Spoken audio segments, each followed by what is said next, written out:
Hey everybody, welcome to Wing Talk. We got a special episode today. Oh my gosh, or tonight, wherever you're at. We've got some great guests. We've got holdback from last month. Mr. Josh Gault is back with us. Also joining him from fellow Funny Farm member Andrew Bolton will be with him. So these two are going to be fabulous together. A lot of good positive energy. We've got 4 interesting topics today. The first and foremost is that INAV 2.7 has some really huge new changes coming out. Mark has an actual copy of it that he put on his plane. He has it tested, and he went out flying with it today, so he'll give us a report on that and go over all the features and why this is going to be like the thing, why you're going to be upgrading all of your planes to INAV 2.7. Darren is going to talk about size and reliability of flight controllers. Are the bigger ones with bigger backs better? They're also starting to get a lot smaller. We're going to find out more about that. Luke is going to go over a little bit about the NASA rover, and most importantly, Luke's like laughing. He's just found out about it about 20 minutes ago that he's doing this, so he had to found out about it 20 minutes ago and disagreed. Okay, so against Luke's will, we're going to we'll be talking about the flight controller. I mean, NASA and that new helicopter that is open source that they'll be launching sometime very soon here. And my topic for the month is going to be Pidge Sharing and also Diff Sharing. So we're going to talk to these guys and find out if this is a worthwhile thing to do. Speaking of these guys, let's start it off with my partner in crime, the doctor of INAV himself, Mr. Marc Hoffman, coming from Halle, Germany. How's it going, Mark?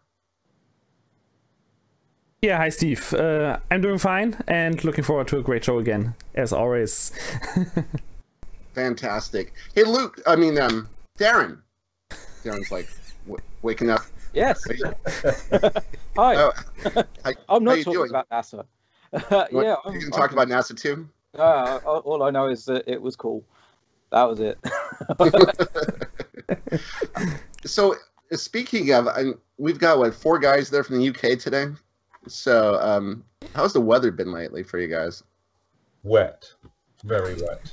Okay. Miserable. Except for today. Yeah, today's been all right. Well, okay, so we're not quite in the flying season yet in the UK is what I'm hearing. No, certainly not at the moment. Okay. All right, so the next, the main guy, actually I should not skip this guy whatsoever. Luke, I have something to ask you about. Yeah.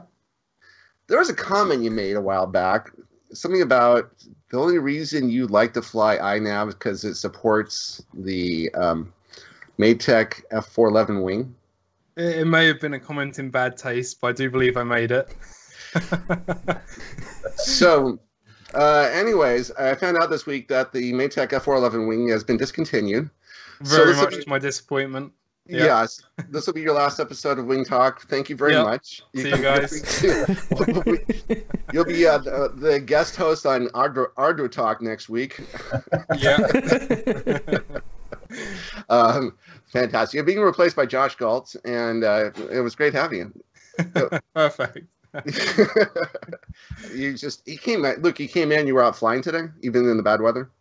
Yeah, so today here in Portsmouth, we actually had kind of sort of okay weather. It was about 7-mile-an-hour winds, which is really good. And it was only, raining a little bit. So I can live with that. Yeah. Crashed a lot. All good. Fantastic.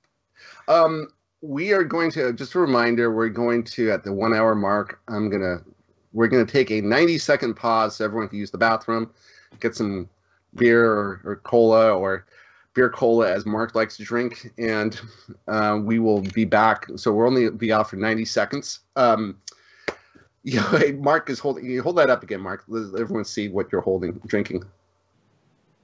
All right. So this is something I do not get, which is it's a beer and Coca-Cola or some kind of cola mixed together. It's like, obviously Glenn came out from the UK and loved it and ordered a case of it. He loved it so much. I guess he drank it all the time. Now I'm kind of curious. I got to find out how good that really is. Okay, so that's on the list. Just mix Coke with beer. It's just Coke with. Is that? Yeah, just 1/3 Coke and 2/3 beer. And that's all. Okay. All right. Maybe like 5 parts beer, 1 part Coke. I don't know. Yeah. But don't take. Your beer's weaker in America. But don't take. Just don't take one of these very, very expensive $20-$30 bottles of beer, of course. Just some stuff you find somewhere on the shelf. We got a lot of that stuff on the shelf. We call it, what do they call it? Meisterbrow. We have some like cheap, like, generic beers out here. Anyway, last month we had a Josh Gault on, and it was supposed to be a segment that lasted about 15 minutes about all the different planes that we're talking about. And the problem was we didn't really, between the 4 of us, we flew about half these planes. We didn't really own them all. Josh owned all of them, so we talked about all of them. And he was such a great guest that people kept writing in saying how much they enjoyed the Wing Talk and how much we enjoyed him. So last month he didn't know he was a guest. This month I didn't know he was a guest until about 2 days ago. I suggested so we got Andrew on. Why don't we bring Josh back? And these two would be great together. And Darren's like, no, I don't like that idea. And then on Friday I hear, yeah, Josh is going to be on. And I'm like, okay, this is great, but... In all fairness, the only reason I said that was because I was waiting for the big drag. Yeah, I said the same. Brilliant I said to the get same you thing back as well. on the big I was cool with Josh being on, but we want the big Drax content. So It's coming. It's coming. So Josh, thank you for joining us again. You've been a fabulous guest, and great to have you. Love the energy. Love what you brought to the group. So looking forward to having you back here today, or this evening, I'd say maybe. And your partner in crime. This is a guy I've heard about so often. His name comes up all the time. Like all the guests we've had on, at one point or another, mentioned Andrew Bolton, and I'm like, when it's like the 5th time I've heard his name, I'm like, who is this guy? We got to have him on. Obviously, he sounds really fantastic. And Andrew, he's shaking his head. He's not fantastic. Andrew, looking forward to having you today. How are you doing today? Yeah, not too bad. Yeah, it's good to be on. Fantastic. All right, great. Anyway, today we are going to, first topic is going to be, we're at minute 8, on the brand new INAV 2.7 feature, which is Mark's going to get into and kind of explain. This, to me, I think is going to be a game changer. Mark, this is going to bring a lot more people into INAV, especially if you're not really familiar with how to get the plane tuned properly. So, Mark, can you please go over this? That's me. Yeah, guys. I mean, in INAV 2.6, there was a lot of advancements and progress in how the plane flies. Auto launch was optimized. The PIF controller was a little bit optimized. So the flying behavior, we have the control smoothness now. We have more things that make the planes fly smoother, and giving more possibilities to fine-tune stuff. And with 2.7, as far as I know how the development goes right now, it goes more into easier and better tuning. And 2 very important aspects of INAV tuning is the pitch alignment. So INAV knows where the correct level is to fly in a straight level and keeping altitude, and the control rates. And I would say 80% of all pilots getting into INAV, even when they read the tuning guides, don't get the point or ignore the point how important it is to set the correct rates, for example. And there will be, if all goes well, there will be 2 new features for the tuning. One is auto board alignment or auto pitch trim. So what INAV can do is it looks at the barometer or GPS vario data to look if the plane descends or ascends if you fly in angle mode, and then automatically adjust the pitch angle to fly as level as possible. That's not altitude hold, it's just trim for the board pitch angle. And this will get a new value in the CLI. This can be changed in the configurator manually too, to have a center point or a starting point. And we don't have to touch the board sensor alignment anymore with 2.7, if all goes well. Yeah, Steve, you want to say something? Yeah, so what you're saying is you don't need to do a calibration of the flight controller when you first get it and save those settings, those ACC settings. Yeah, I mean, you still have to do the accelerometer calibration, of course. That's a standard step. It just needs the correct values for each angle. But you don't have to use the board sensor alignment feature in the configuration tab. Maybe it will even be completely removed from the configurator GUI just in the CLI in the future. Pavel is not certain about that yet.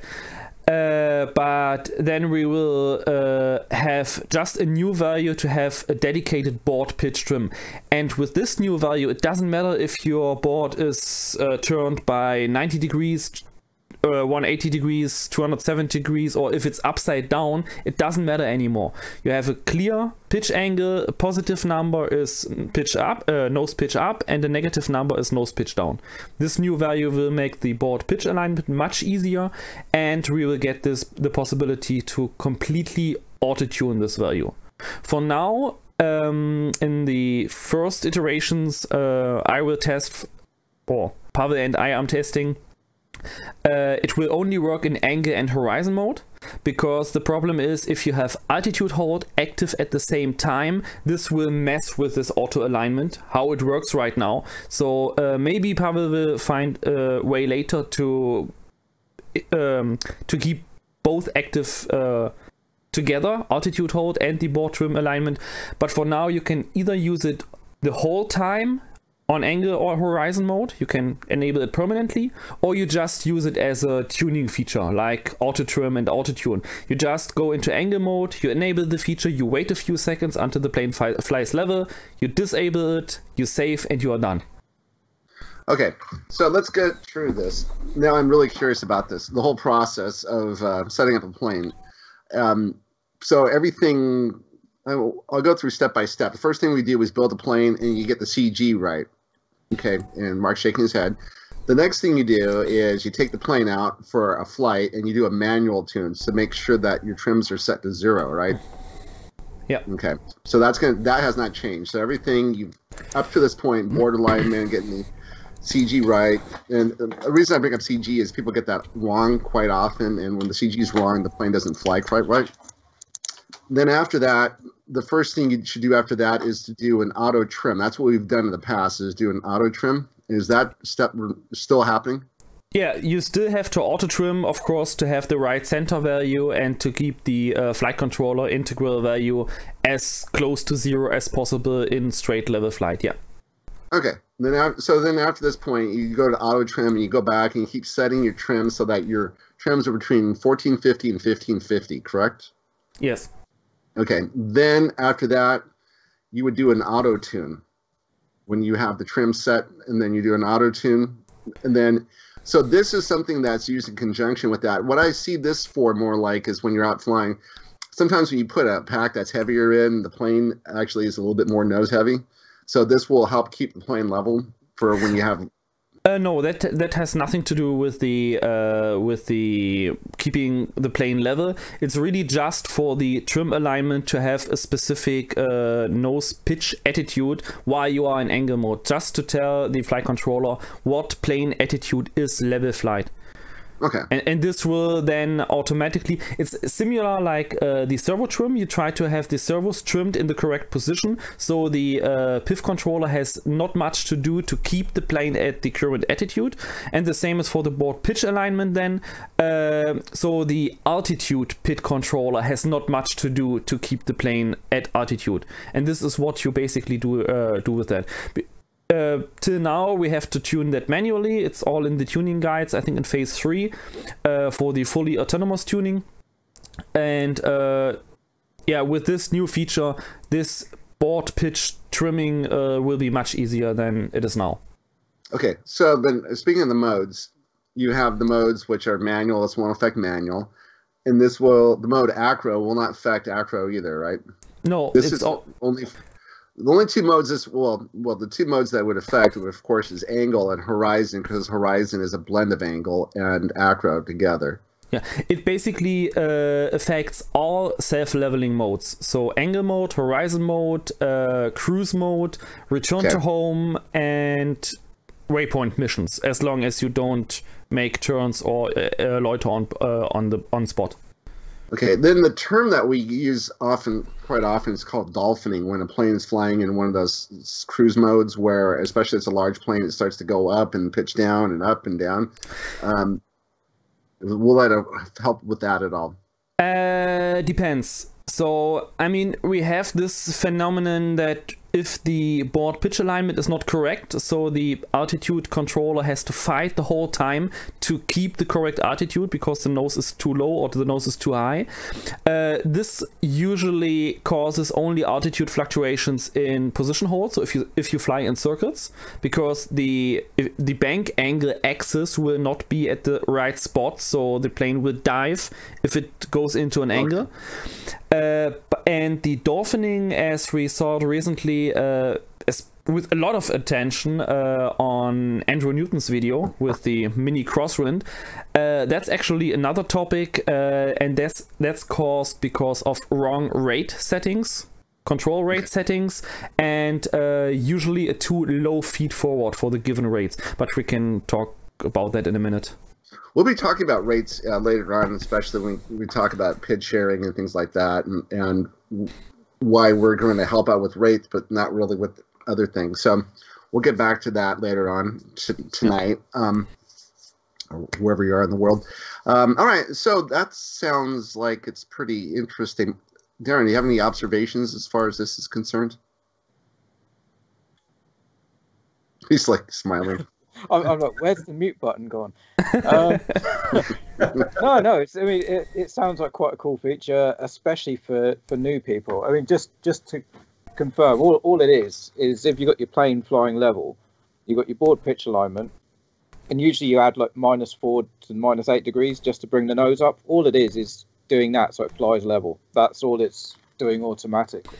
Oh, okay. So normally you put like a -3 in the value. Yeah. In the configuration tab. Yeah, that's all it's really getting rid of. But a lot of people either don't do it or just completely forget about it. So it's taking that out of the equation.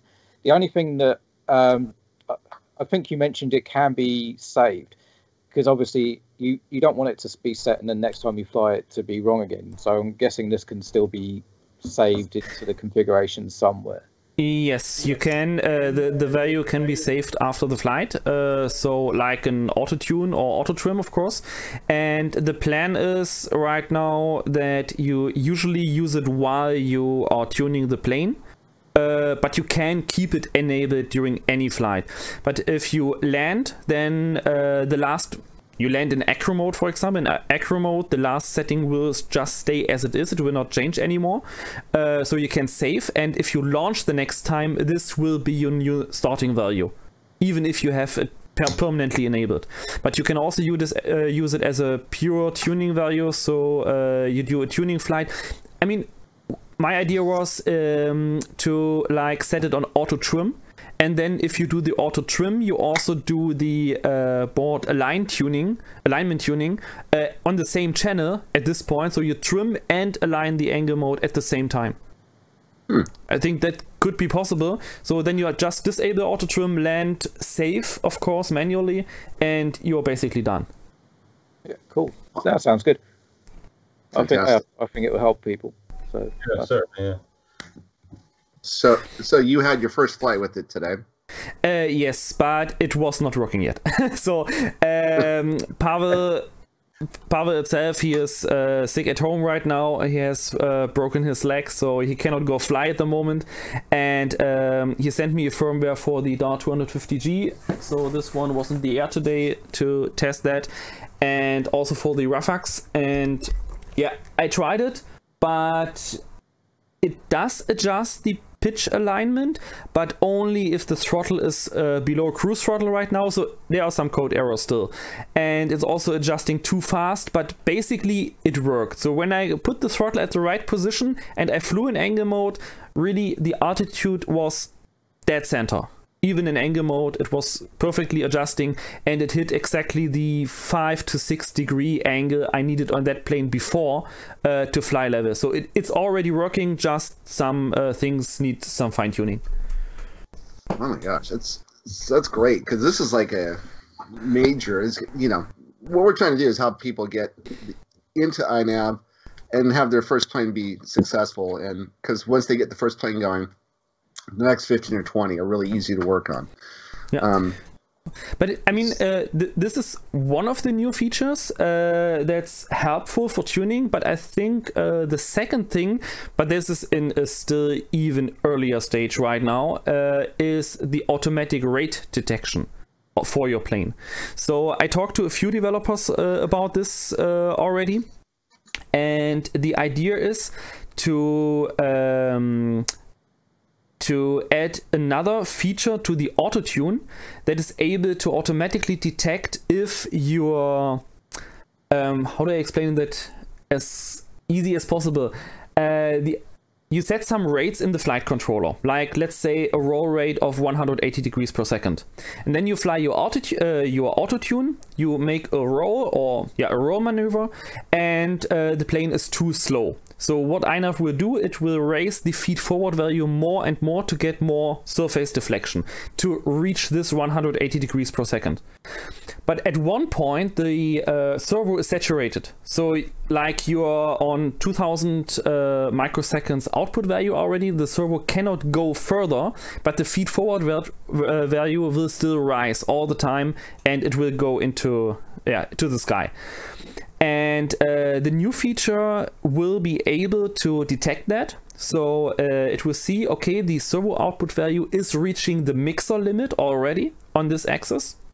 And the plan is to then automatically decrease the roll rate step by step till the servo is moving in a reasonable area, and the auto tune will automatically follow this new rate.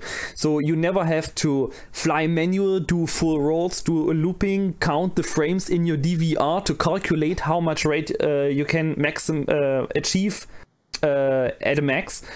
INAV can do that for you. And the plan is to have 3 options for this.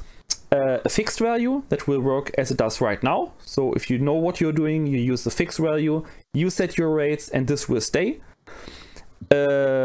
Max rate limit that will only reduce the rates if it's too high for the airplane, but not raise them if you want to have a more gentle tune. And a fully automatic that will automatically determine the maximum safe rates on each axis.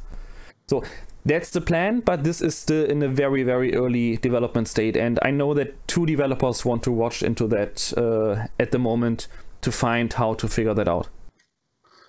So all of a sudden, the developers are getting into the fixed wing like I've never seen before with INAV. Do you have something to do with that? I'm not coding. I just had the ideas of these 2 features. So, well, thank you, Mark. This is quite amazing. So the group, we're watching what people are struggling with, and we're coming up with ideas how to help people out in the group, and for the whole INAV community, which is great because more and more people want to get into INAV.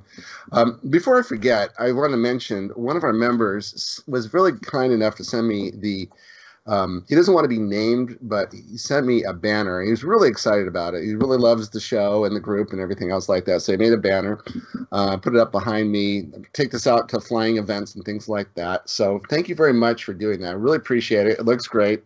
So, and if you feel like sending me cookies, chocolate chip, love those. And I think Darren's more like butterscotch. You're in the UK. He likes those. I don't know. So we're going to, before we finish up on this topic, I wanted to ask Luke if you had anything you want to add to that. No, not particularly. Mark explained it pretty well. Okay. So we do have one question in the chat, and that's from Davey. Surely auto trim currently can help achieve the correct elevon reflex rather than vary the board pitch alignment value. So wouldn't that be a proponent of trim, I think is what he's asking. Yeah, go on.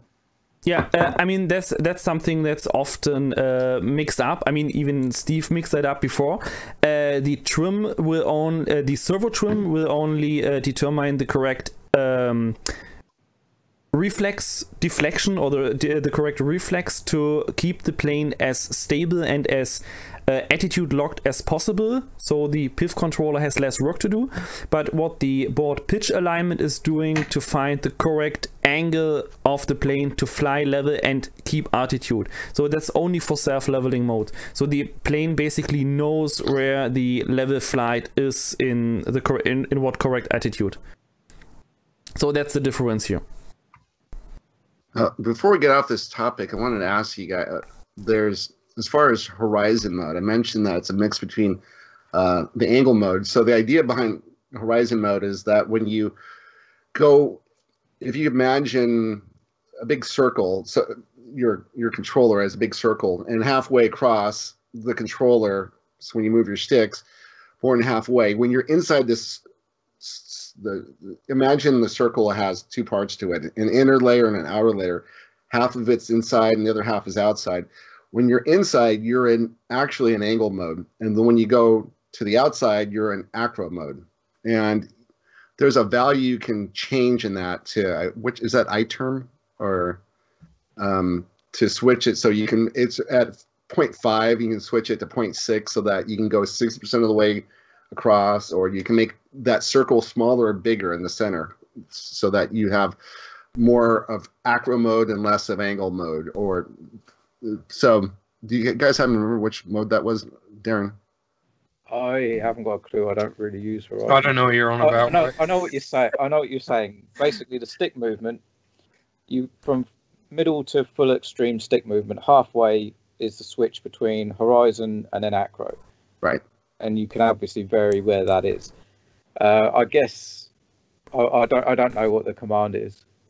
I think it's in the GUI. I think it's like a threshold or something. It isn't my term, but it is some kind of threshold.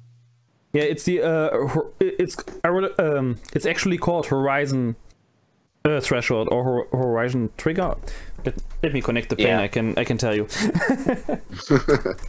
Anyways, by the way, there was just a question from Blackbird Boy 1. That sounds very complicated. Rates for planes are subjective, depends on flying experience and how you like to fly, but certainly could be useful. I have to say that's not fully true, because planes. Wait, Mark's disagreeing. Yeah, I'm disagreeing here. I mean, it's not even... Can I disagree with Mark saying? I mean, yes, of course. It's subjective how high you want to have your rates, but it's important to have the rates lower than the maximum rates the plane can actually achieve. I mean, you cannot fly an Airbus A380 with 200 degrees per second on roll, for example. I mean, use a Sky Hunter. A Sky Hunter cannot roll 1 time per second. It takes 3 seconds to complete a full roll, and it takes 4 or 5 seconds to complete a full loop. That's just physical borders you cannot pass, and INAV needs to know these limits. If the rates are too high, then the PIF controller just will freak out, because it tries to get to the rate, but the plane does just not follow. I believe you said there was a mode where INAV will take your rates into consideration and only lower them rather than increase them. So I think that would be the most useful mode, and it wouldn't interfere with what you're on about there, Blackbird. Exactly. Yeah, obviously it might interfere with it in terms of it'll bring them down, but that's only because the plane can't achieve that roll rate, so it has to be brought down. Josh, you say something? Yeah, I mean, you see, up to like about 3 weeks ago, I would have kind of agreed with what Blackbird Boy is saying, but until Mark explained to me the importance of setting the rates correctly. So think about a plane that doesn't do any sort of acrobatics, or shouldn't do, and that's the mini crosswind, and actually having the rate set incorrectly just absolutely ruins everything else in the tune. So if you try auto tune, or if you just try your alt hold, anything like that, there, everything is completely knackered. So you actually do have to set the rates kind of close to what the plane should be. And that feature would definitely help me a lot, just because it would stop me having to go back and check the DVR now. But before I just wasn't even doing it, and it was a massive mistake. It is worth noting that you can always have the rates lower than what the plane can physically do. It's only you can't have them too high. Yeah. So that's why I think this feature will be good, because it has got the 3 modes. It has got the fully manual mode.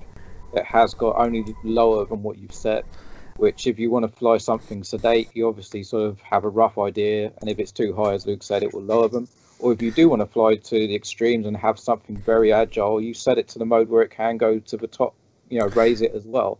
Because it may even raise it higher than what you think it's physically capable of. So, I can't see it being a bad thing at all. Whatever you want from it, it can provide. Yeah, and by the way, the transition point Steve and Josh were talking about before is called transition in brackets horizon. So it's the horizon transition. By default, it's at 75% of stick deflection. But basically, yeah, like Steve said, you could lower that down to like 10%. So only on stick center, the plane will level out. But as soon as you move the stick just a tiny bit, you will switch into acro. Yeah, I wanted to bring that. Thank you for mentioning that. I want to bring that up because that really, I think, horizon mode, especially from Marc Hoffman, does not get the respect it deserves. And it really, if you like acro mode, but you want to let go of the sticks, and if you're in stick center, everything is self-leveling. This is the best of both worlds. You can have, the fun of being in acro mode, but also when you want to let go and just let the plane fly, it will do it as well. So it's a great mode.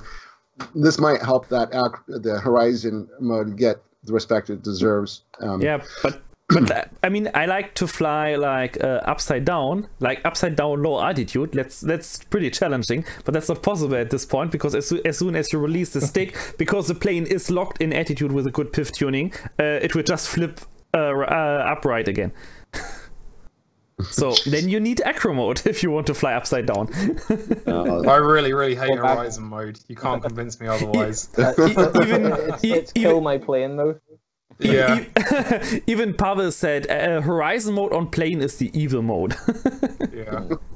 I've never used it, I might add, but I hate it. Fantastic. Okay. Any points about this mode, this new update, INAV 2.7 before we move on? I think that are the pretty much biggest things that will come in 2.7 I know about. I mean, not sure if Darren found something else. No, I mean, there's one thing that quite a few people seem to be quite excited about, and to be honest, I never really got it, and that's pre-arm. It looks like it's possibly going to be in 2.7, which is a beta flight thing. So on a quad, it's from my point of view, it seemed like just it's a quad thing. But what it means, you hold your momentary switch before you can actually put your arm switch, or however you got it set up. You need to go into that pre-arm position before you can do the full arm. And someone actually on my YouTube channel pointed out that actually, no, it's really good for fixed wing. If you use something like, I think they were using Easy UHF, where you don't have like a no pulses or cut failsafe. So if you lose connection there, you're based purely on stick positions. And if that position is armed, it can cause problems. So having the pre-arm is actually really useful for older or receiver without the fail-safe bit, basically. So I think that's coming in 2.7. It's certainly in the pull requests. I've put in a pull request to try and get more ranges in the mode screen, because Josh and I were actually sort of battling to see how many modes we could squeeze on one channel on the transmitter. Yeah. And one thing that I discovered was I actually ran out of modes in INAV that I could assign to channels. So I think I had, on one channel, I had 3 operations. So I had arming, 3-position switch, and then another 3-position switch. So that sort of, you got, I think, 9 positions. Basically, you got about 27 positions on that one channel. Wow. And that soon fills up your modes. And basically, in INAV, at the moment, you're limited to, I believe it's 20. So I'm trying to get that bumped up to 40, which will help doing stuff like that, which it may seem like a stupid thing to do, but if you've got something like Crossfire, you're limited to 12 channels, so there is a limit there. I mean, obviously, we were sort of going to extremes. You only really need to piggyback 2 things onto a channel, and that'll be fine. Like I've done arming and modes, or tuning and modes, or something like that on my setup now. So it's a lot less. So hopefully that will be implemented, so we can try and get a bit more range, especially some systems only have 8 channels, so it would really help those sort of systems out too. So that's just another few things I've noticed. I mean, on my planes when I go flying, I have by accident always a pre-arm, because every time I arm, something is not right. So like throttle is not low, or auto tune is on, or something is every time. So every time I need two tries until I am able to arm the plane. Pavel just recently released a video, I think a few weeks ago, that was really clever actually, where he said if you carry your plane, your throttle position has to be on max throttle. Just raise the stick, because then it's impossible to accidentally arm the plane at this point. Makes sense. So that's the safest way to transport the plane and your radio in the other hand, by just having the throttle at max. Oh, interesting. Yeah, it makes sense. And also, Henrik, sod off, H7, no. That was ready. No one asks for H7. No, just kidding. I mean, yeah, H7... Konstantin is still working on it. We can follow his thread. He has checkboxes, what is done, what needs to be done. Just open the GitHub ticket, and and then you can see how the plane is. Yeah, when can we get Vector support? Someone needs to support it now. I do. Caroline Tyler RC is asking, any chance for better waypoint selection in Mission Planner? Yeah, I think that's a Mission Planner thing actually, and not INAV. I mean, actually the best Mission Planner for INAV right now is the Mission Planner app on Android, in my opinion, because you set a waypoint, you change the altitude, and then you can set 20 more waypoints in this altitude. What you can also do, it's a little bit more complicated. Maybe some developer will make some kind of plugin for that, to use like Q ground control, export waypoint mission that's made for autopilot, and then you can convert that to an INAV mission file and load it to INAV. So you even have ground altitude included and monitored in the Mission Planner app. And I think there was also one developer I talked to last year sometime. He said he is planning on integrating an MSP support for INAV that's at least able to read and translate autopilot mission commands or mission code. So you can use like Q ground control or the autopilot mission planner for PC to plan your waypoint mission, and then upload it directly to INAV, and INAV will detect, okay, that's autopilot mission file, and will translate it correctly and save as an INAV mission on the flight controller. I have no idea how the status is on this thing right now. One other thing that is going to be coming to configurator is the map will be full screen. So that will be helpful in the I think it's both the GPS and the mission planner. The map will now fill the screen. I mean, especially for high resolution screens. I mean, I have full HD screens. It's basically full screen already for me. But yeah, I've seen on 2K screens or 4K screens where it just uses like a tiny square on the screen area. Fantastic.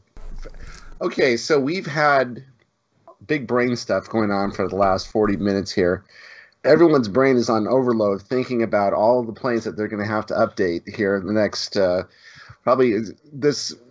we're estimating that this release is coming out 2.7. The beta is coming out probably in the next month or so. I'd have said a bit longer than that. I'd have said April earliest. Okay. 2.6.1 was supposed to be released today. I don't know if it has been, but there was an issue raised in there from Constantine asking for features for 2.6.1. So if it's not out today, it will be out very soon with a few minor updates in it. Yeah, Sounds and I think if I remember correctly, Pavel said maybe a first release candidate sometime in May and a release possibly somewhere in June. So we have a few months to go. Okay, so June.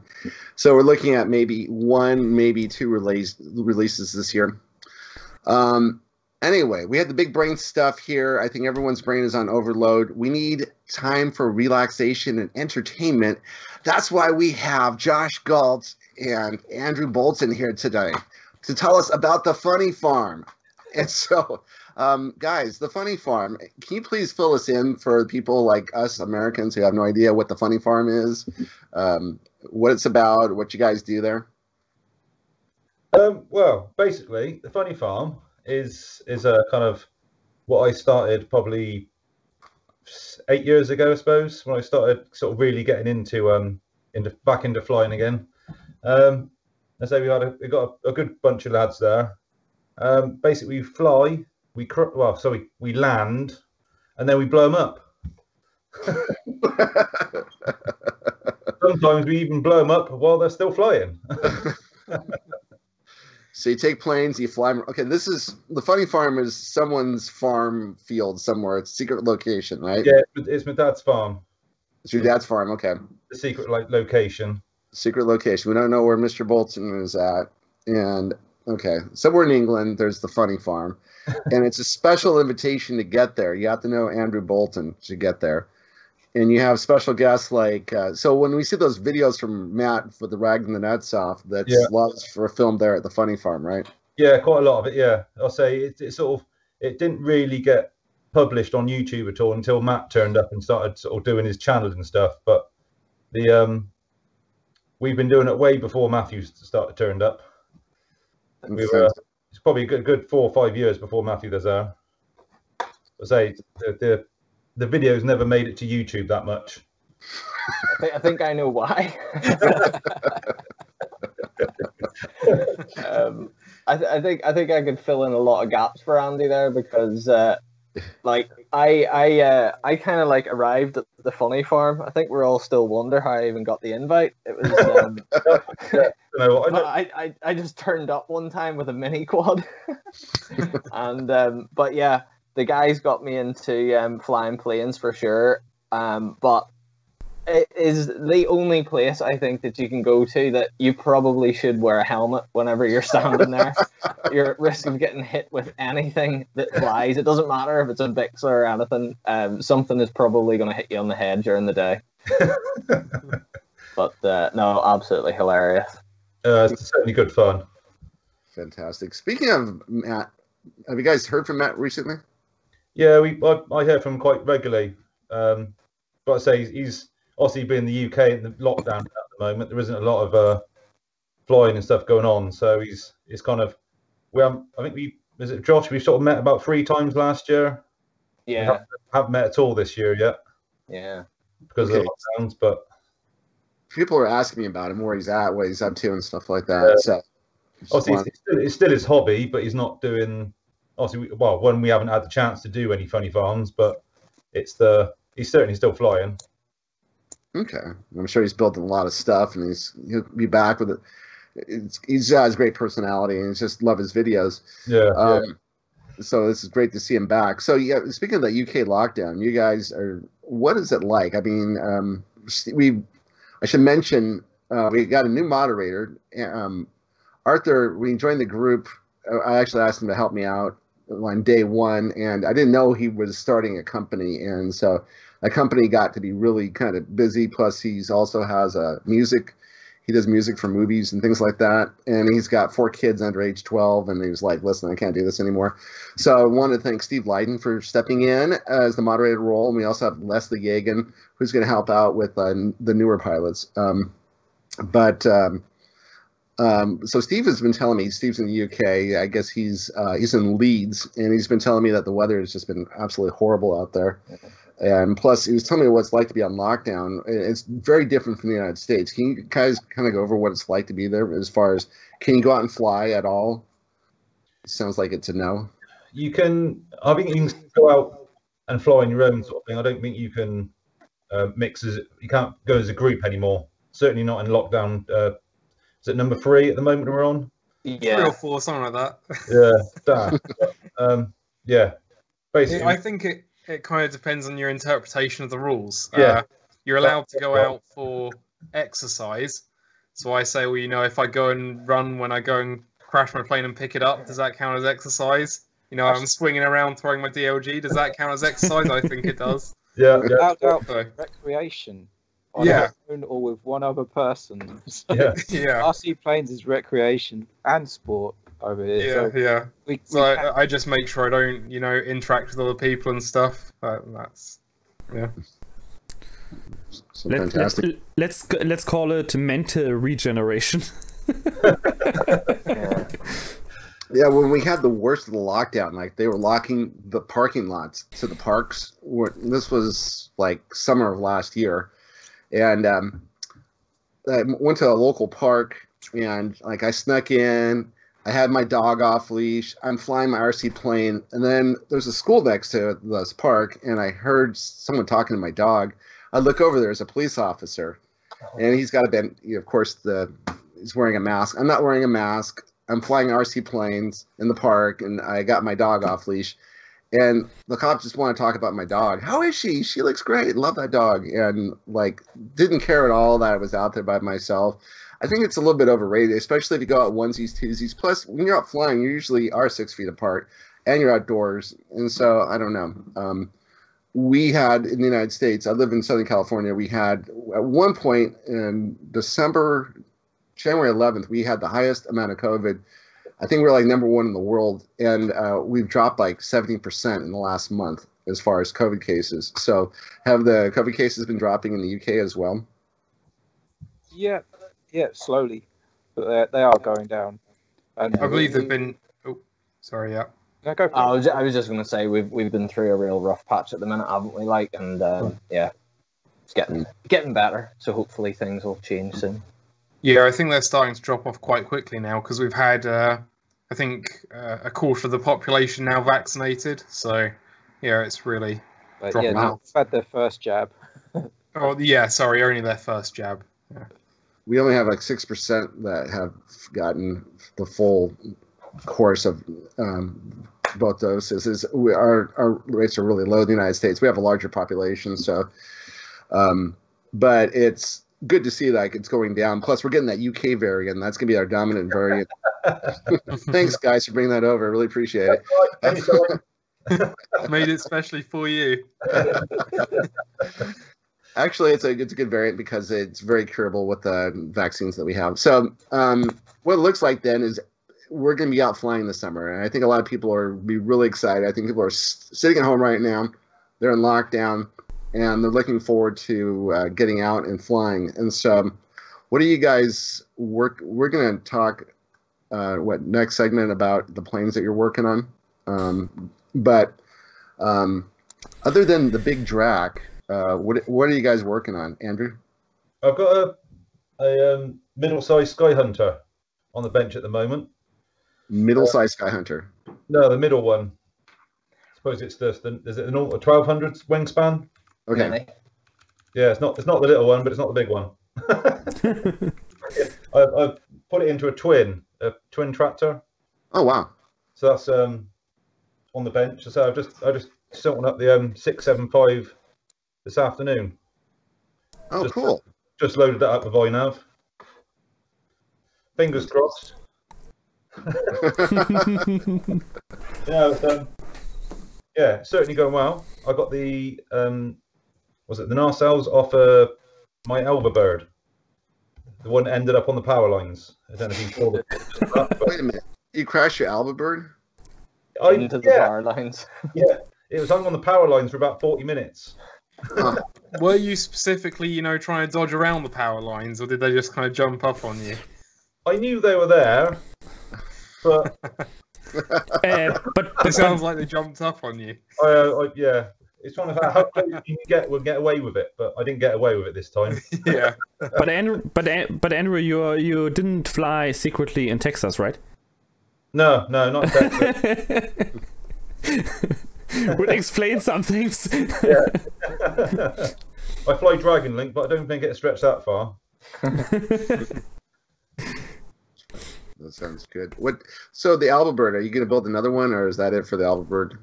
I do want another one. That is probably one of the mini Talon. I've always had a mini Talon. I don't know if you've seen some of the videos, but I basically had a mini Talon forever. Oh, there, Josh has got a picture up. Josh, say something. Yeah, so this is the Alba Bird that got stuck up the power lines. Right through the middle. That's talent. Oh my gosh. It was only as stuck as good as the biggest rock we hit it with.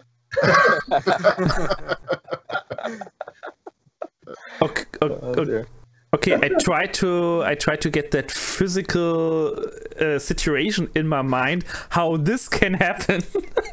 I think it slid between the wing and the fuselage. Yeah, it's actually it went straight. Well, it's say between the wing joint and the fuselage joint. Oh, I've had that happen a couple times. Yeah, it's like it's tucked behind one of the motor master gels as well. So it's kind of. It took about half an hour, 40 minutes to get down. And then when it landed, did you blow it up? No, I didn't. I was hoping to save it, that one. Okay. But when I got it back, the only thing that was worth saving was the motor mount. So that's what's going on the Sky Hunter now. Oh, okay. Yeah. So I mean, it's. So I got I'll turn the camera on. You guys see it on the bench there? Yeah, the mini Sky Hunter back there without wings. Okay. Fantastic. Cool. So, what besides the Alba Bird, what plane did you fly? I'd say recently that you really loved. Due to the lockdown, I haven't really flown a lot, but certainly the Alba Bird was the favourite. And so I got a spec wing, and what was the other one? The little Dart 250. That's what I've sort of flown last year. But again, obviously due to UK rules, I haven't really been out a lot. Been stuck in my shed. So we are I've been noticing in the group when we had, I think we asked before, the top 21 planes, like around 2019, and about half of them were just regular wings, just so they were not really extravagant. But now we're getting into planes that are sub 250. We're getting into planes that are twin motor. So it's kind of like we're trying a lot of different things. Plus that Sky Hunter, the mini Sky Hunter. That's one thing I always kind of noticed about the Sky Hunter is like the 1800 is a really big plane, and if you're putting big things in it, big batteries in there, and plan to take it out for long distances, it's a fantastic plane. But the mid-size one there, how many amps are you going to run on that plane? I've got two 230 amp PSCs on it. It's obviously possibly way overkill. But I don't know. You're probably only looking at sort of 20 amps, I expect. Given the distance. So that should fly for a couple hours then. Yeah. Well, yeah. You can probably go for distance, or are you just going to go for enjoyment? That's what I go for. Yeah. It's just they say I don't really do super long distances. I don't basically just looks like having fun really. I'm more of a hedge hopper. So you just like to cruise around for a long time, basically. Yeah. So it's like in the UK, can you? I guess it's a little bit more. It seems like long range is kind of suited for different parts of the world. Yeah, like out here in Southern California, we can get out to the Salton Sea, and you can probably fly for 30, 40 miles, and you can actually drive along the highway, and if the plane goes down, you go pick it up and do what you like as far as that's concerned. No one's really bothering you that much. I called up the cops in Borrego Springs one time and asked about staying overnight. Is there a park? And they're like, no, just stay wherever you want. It's just go off the side of the road and stay. So they're pretty lax as far as that's concerned. But I imagine in the UK, if a plane goes down in a small farm field somewhere, people will have something to say about it, right? And so long range FPV is a little bit less likely to happen there. Yeah, you certainly can't. Yeah, UK is you can probably chuck a stone into everybody else's back garden around here. So it's like it is very difficult, I would say, to certainly fly long range. You have to be careful. Yeah, certainly. That's the. I mean, I think it's the best way if you live somewhere on the coast or so, and you can just fly over the ocean or so. Yeah, exactly. Yeah. So it's quite lucky on my dad's farm. Obviously, I know quite a few of the neighbouring farmers as well. So if it does go down within, I don't know, say half a mile, you can know whose field it's in. Okay. And so they're pretty flexible as far as that's concerned? Yeah, most farmers won't care. As long as they don't obviously hit any animals or damage anything, you'll be fine. Okay. We have cornfields out here. I don't know if you have cornfields out there. Not in our area, no. The problem with cornfields is that the corn grows up to like 8 or 10 feet high. So when the planes land on top of it, you'll never see them again. No, certainly not. So, okay, that's cool. So besides you guys, I had an invite one time for Darren showed up to the funny farm as well, right? Yeah, I don't know why we let him in, to be fair. I bet you regret that decision every day. Darren, aka Crasher. I've still got part of the thing you smashed up, Darren. I was flying the white one. Okay. Yeah, I broke that I'm sure one. there's still a smash part of that. There we go. I still got closer to the tunnel than you did, though. So I was trying to fly the Talon, wasn't I? That was none of it. So was there ever a day on the funny farm where every plane survived that was brought? No. Like, you know, my Drac, it is like the most expensive foamy you can buy, and honestly, every 2 weeks mine was coming home in a bin bag. Like, the mini Talon took it down, it got taken down by a Vortini once. That's quite what a else? What else have I hit? Loads of stuff. It gets wrecked every time. I mean, speaking of the Drac, that was one of the main reasons why I wanted to have Josh here again. We want to talk about your Drac, your 15 kW Drac. Yeah. That's gonna be our next segment. We're about to hit the break here in like a few minutes. Sure. Okay, that's our tease. We'll come back and talk about the Drac. Yes, there's a lot going on with it. And I think saying that this is the most expensive foamy is an understatement in this case. I mean, I just looked up the ESC you have built in there, and just this ESC is more expensive than most of my planes with everything in. Yeah. Okay, guys. It's a financial mistake. Okay, guys, let's make a break, 90 seconds. Everything can go to the toilet or get another beer, and then we are back. Cool. Awesome. See you shortly. Be right back.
Thanks for sticking in with us. The bathroom break is over.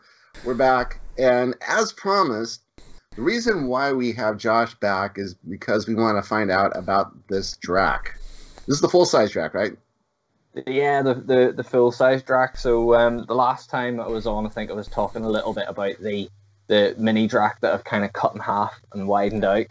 Yeah, since then, kind of both builds have been rapidly progressing, I think, and the Drac is now kind of almost there. I'm like literally a few parts away from being able to launch this thing.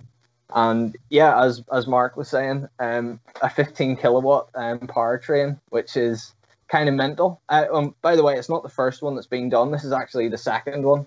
So it's a bit of a competition between me and one of the guys in the US. So he's managed to get his to 194 miles per hour, which for a big Drac, a big chunky plane, that's actually kind of fast. You know, and I suppose to put it in perspective, like a 15 kilowatt powertrain on a hotliner, it would probably do like over 500 kilometers an hour. So, wow. You know, the big Drac, you can just about get it to 320. So yeah, so that's what I've been at. And yeah, the last thing that I've picked up was one of the first things that I picked up was the ESC, which is, yeah, absolutely crazy money, but I guess you just kind of have to do these things sometimes to make it reliable. And then the next one was these servos that I've got. So they're like big Savox monster servos, I think they're called. But again, just another little bit of making it reliable, and I'm making it, well, let's be honest, like make it safe to fly around, because it is a big heavy plane. And I want everything to be absolutely rock solid on it. So, yeah, literally, I'm just about to like start making the control rods for it. So I've got like I make them like with like a carbon fiber rod, like stuck into like one of these little MP jet ends, and then little MP jet ball joints, and yeah, it should make for a really strong control surface. And yeah, I just cannot wait to get it in the air. I've like ripped it up, and I've like heard what it sounds like at 10 kilowatt, and it is absolutely nuts. 10 kilowatts. Oh God, it's insane. Yeah, so what's yeah, go ahead. Sorry. Well, I was going to ask you what has been holding you back right now. What's the issue? Well, to be honest with you, like, yeah, lockdown a little bit as well. You know, we haven't really had the weather for it, and we haven't, you know, properly been able to go out and, I suppose, meet up at the funny farm to properly maiden the thing. But look, let's be honest, like, these things cost a lot of money, and, you know, I've been building myself up every time for some of these big purchases. So for, you know, the SE I actually got for $300, which is a lot less than what the RRP is. So stuff like that, and like the even just the servos, you know, they're like another, you know, probably like $270, something like that. There, it's a pretty big spends for me, really. I'm not used to it, but I suppose you got to pay to play, and if you want to go fast, you know, you're gonna have to spend some money, really. Better you than me. That's great. Yeah, I think I'm up to about like something crazy like £1,600, so like over $2,000, and that's also with some of the parts being very kindly given to me, like the motor from KO. So I had one flight with a high-powered fun jet. Well, let's call it a flight for now. It lasted about 5 seconds or so, and that 5-second flight cost me in the order of about £300. Yeah, and it's when the hobby starts going not so fun. yeah, definitely. So this time last year, we had a guy, Larry Menschke, on. He was out of Texas, and he was the first guy to put FPV on a plane. And he did this back in the 1980s, and he's using these CCD cameras that would like weight a pound each, right? And these were gas-powered planes. And just a brilliant guy to have on. He discovered a lot of things, but one of the things he did is his brother-in-law worked for a security company, and he got a colored camera that was it was at the time it cost, at an employee discount, it was $1,800 US. and that was 1980, so it's about $3,500 in today's money. Anyway, he lost the plane, went into the ground, and everything was destroyed, and he had to pay back his brother-in-law over time. Wow. Okay. Hey, there's someone came out of the sky and handed you something. That's awesome. So it's kind of neat. She showed up from behind Andrew's plane behind you, and it was just to hand you coffee. So anyway, yeah. So we were asking about that. I was like, can you believe you put? I told him, like, I get nervous putting a GoPro on a camera on a plane, but you're doing something that costs $3,000 in today's money, and he's like, hey, I was just doing it. I was having fun. So more power to you. It's just make sure you don't lose this plane. It's such a big plane you can't lose it, right? I have tried, and Andy knows all about that. We tried to not lose it for 8 hours, and then it turned up in somewhere. my nose is going to get long if I say that I never do this kind of stuff. I mean, I have a question basically to all of you. For me, when I build a new plane and it's not some kind of experiment or review or whatever, when I build planes for myself, every plane has a special purpose. I want to use it for that purpose especially. And it looks for me like a lot of you guys are buying or building planes just for the build and just fly it a few times, and sometimes it looks like a plane is flown 2-3 times. Maybe if it survives the funny farm, then you just put it on a shelf or hang it on the wall and never fly it again. Am I right there? I do enjoy the building and working out how things go together and actually sort of designing, I suppose, the parts, the 3D printing and all that sort of side of it. But yeah, I fly for fun, really. I don't really have a specific purpose for any plane. That said, obviously, the ones that last a couple of weeks at the funny farm are the ones that I keep. But certainly, yeah. Like I say, there's obviously I'll always have a mini Talon in the arsenal. It's just I just sort of do it for fun more than anything. So, and if a plane does not fly like you like it, then maybe you just disassemble it and use the parts for something else. Yeah, well, I say the best way to disassemble it is put a firework inside. I've seen that rapid disassembly a lot of time. I think for me, I'm lucky because obviously you got Matt there and the rest of the guys. Like whenever Matt from Rag the Nuts was doing his kind of reviewing, you could sort of see the planes that were quite good, and I'm sure the same for Andrew as well. You kind of end up sort of focusing more on the planes that are a bit better. But yeah, I mean for me, like maybe it doesn't seem like it, but like my Drac, it's got like over 1,000 miles on it, in logs. So we've had probably at least like 16 hours of flying out of that one plane. And I suppose whenever I start flying a plane, for me, I kind of like fly it to death, unless there's something that I don't really like about it.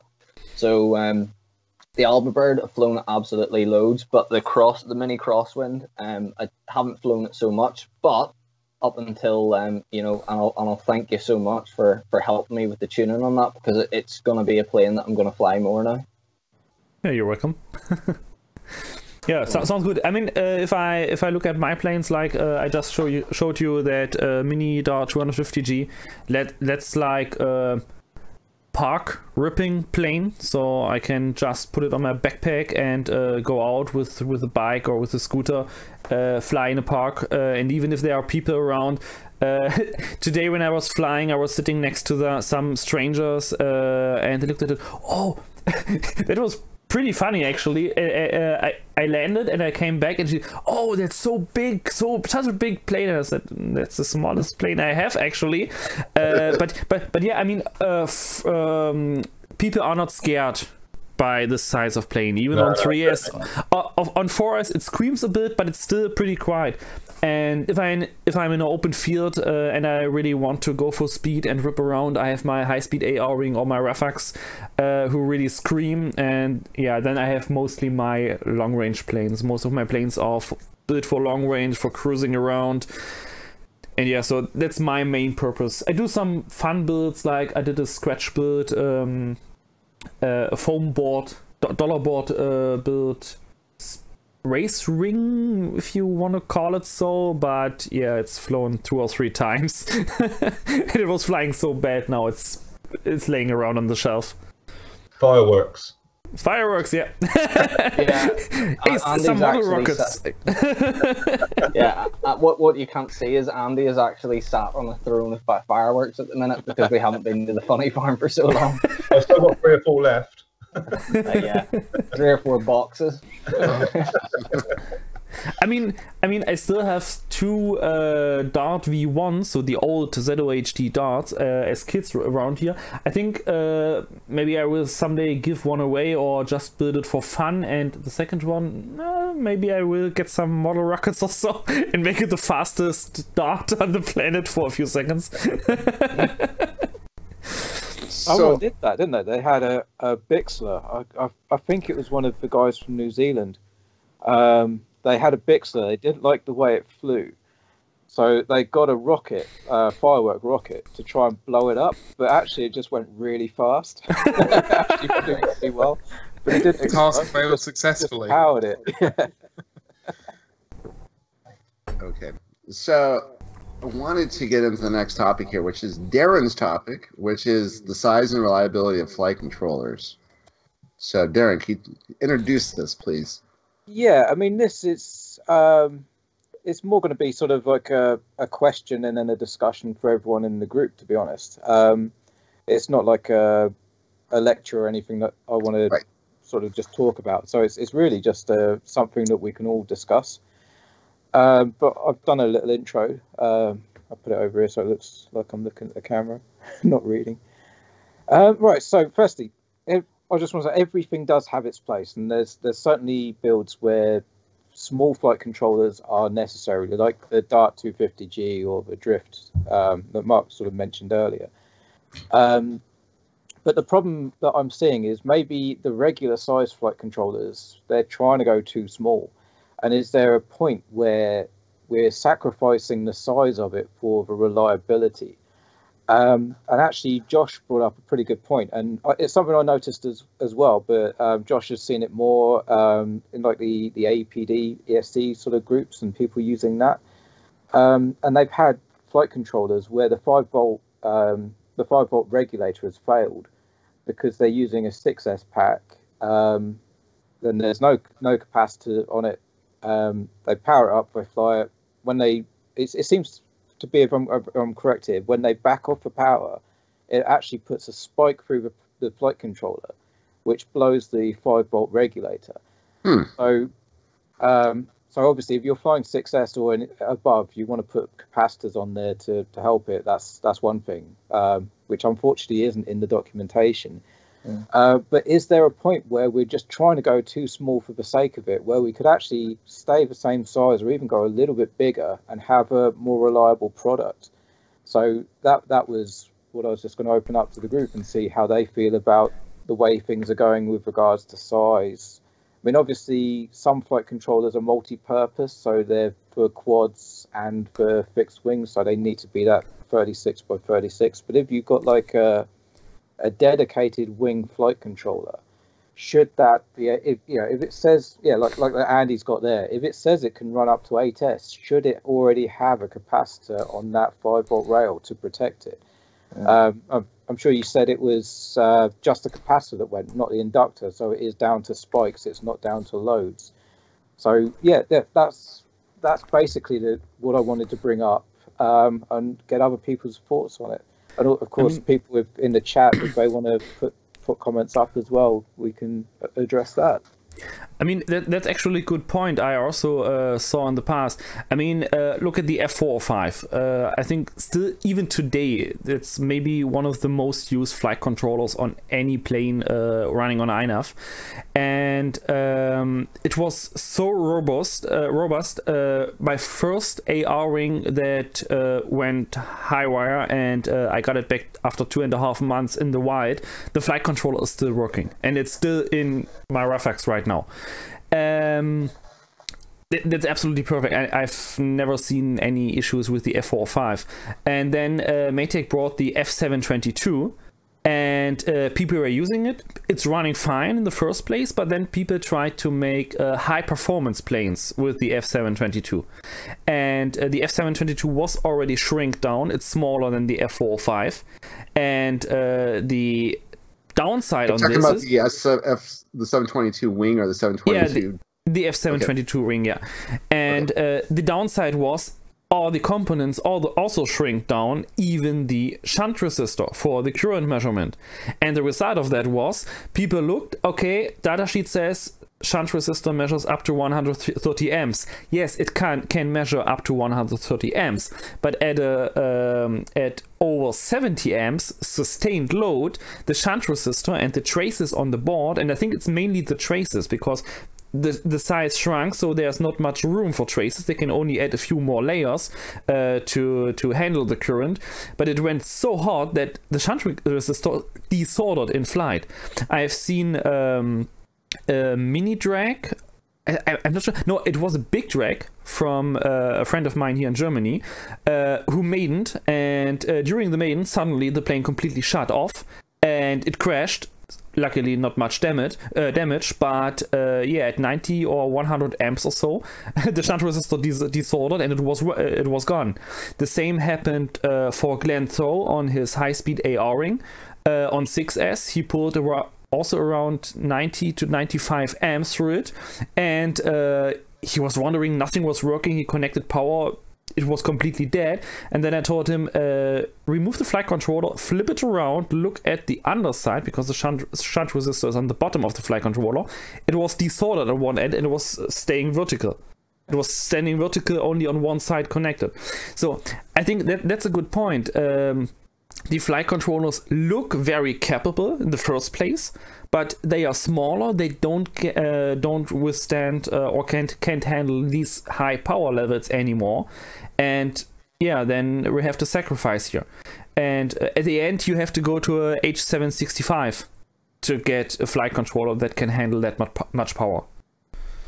Yeah, just before we carry on, I just want to make clear that I'm not slagging Maytag off or anything like that. It's applying to any manufacturer. Yeah. It's just we use their boards more than anything, so that's why they're being used as an example. It's the same for the Racer Star, the F405, this mini flight controller. If I can say something, like, I mean, the thing for me is I don't understand if you take like an S765 for example. I think it's got like 10 outputs. Isn't that right? It's got 10 outputs. 12. You know, you've got your 12 outputs, so it's like absolutely loads. And you know, it's got a couple of nice big backs on it. Let's be honest. You know, the 12 volt and 5 volt back for the servos and that is really, really big. But it's so compacted, like Mark was just saying. You know, they've shrunk away the shunt resistor. So of course, you know, you whenever you're putting that kind of flight controller into the sort of planes that can utilize all of this gear, you're more than likely going to be exceeding the you know, the shunt resistor rating. Or you know, on the other hand, like these 5 volt backs that have been failing, you know, you're going to be putting it into something, that might draw a few more amps and cause this kind of like voltage spiking that causes the you know, the little back to actually overheat and then fail. So for me, I mean, I love the Maytag stuff. I do like it. I sometimes wonder, you know, do people really put like their whole trust in it, because it is just such a small little component that doesn't cost very much for the whole plane. And I suppose maybe we should have like a Maytag Pro line and like branch out into like Hall effect sensors and all that kind of nice stuff. I think that's where it should really be, not putting a bigger current sensor on the board, but instead having an easy way to have an external current sensor with big hall sensors and that kind of thing. I think that's. I mean, that's what Blackbird Boy 1 is just suggesting. Look, I have a echo right now. Thanks. And he said, wait a second, where's the post? Maybe we could have a flight controller that has an external current sensor like the Vector. I mean, Autopilot or the Pixhawk series is doing that for ages now. And I mean, having an external current sensor board, I mean, Maytag is a big manufacturer in that area, so they could make different sized current sensor external boards to completely decouple the flight controller from the actual powertrain or the high current stuff. And then just make different levels, like a current sensor up to 50 amps, up to 100 or 100 amps, and one up to 200 amps, and that can be as big as it's needed. And then there's no sacrifice on this point to shrink down the flight controller. One thing that I was going to say is that when I talked to someone at Maytag about this, I asked about when a board says it can hold 120 amps, does that mean for one motor? And they said no, it's actually two motors, so it's, you divide that in half, it's 60 each, not 120. Yeah, that also depends on the flight controller. The F405 for example had very, very big traces, so you were able to pull the full current over just two ESC pads, plus and minus, but the WSE, the F411 WSE, and I think also the F411 wing, they have thinner traces, and to get the full current capacity, you really have to bridge the ESC pads. Otherwise, the traces get too hot. Okay. I'll just make a point. Firstly, Josh and Adam have been toying with or been using external current sensors. I think Josh used the Vector and Adam's using a All-Effect one.